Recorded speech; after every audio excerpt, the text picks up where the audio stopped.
আজকে আমরা আপনাদেরকে একটা ব্রেস্ট ক্যান্সারে আক্রান্ত পেশেন্টের ইমপ্রুভমেন্টের গল্প শোনাবো।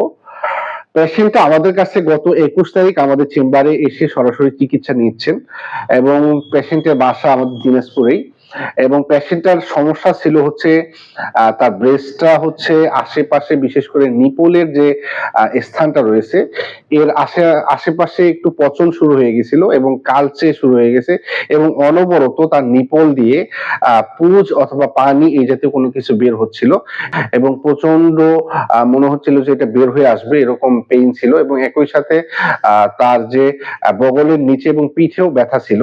তো আমরা তার সমস্ত লক্ষণ সংগ্রহ করে আমরা তাকে হোমিওপ্যাথি যে পোটেন্সি এবং সেই পোটেন্সি আমরা তাকে দিলে মোটামুটি আজকে 10 দিন পরে পেশেন্টটি আমাদেরকে ফোন করে জানায় যে তার বিশেষ করে অন্যান্য সমস্যার সাথে বিশেষ করে তার যে নিপলের আশেপাশে যে পচন শুরু হয়েছে এই পচনটা অনেকটা শুকিয়ে গেছে এবং এটা আগের চেয়ে লালচে হয়ে গেছে এবং এটা ইমপ্রুভমেন্ট বোঝায় এবং তার যে কষ বা রস বের হচ্ছিল এবং সেটা এখন আসতেছে না।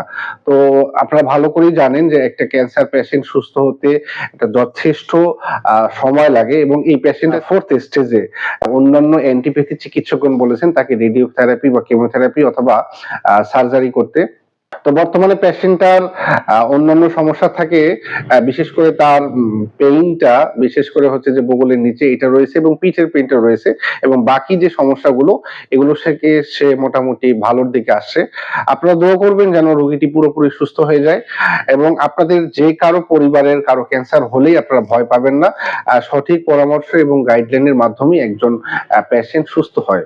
তো ভালো থাকুন, সুস্থ থাকুন। দেখা হবে অন্য কোনো ভিডিওতে নতুন কোনো বিষয় নিয়ে। আসসালামু আলাইকুম ওয়া রাহমাতুল্লাহ।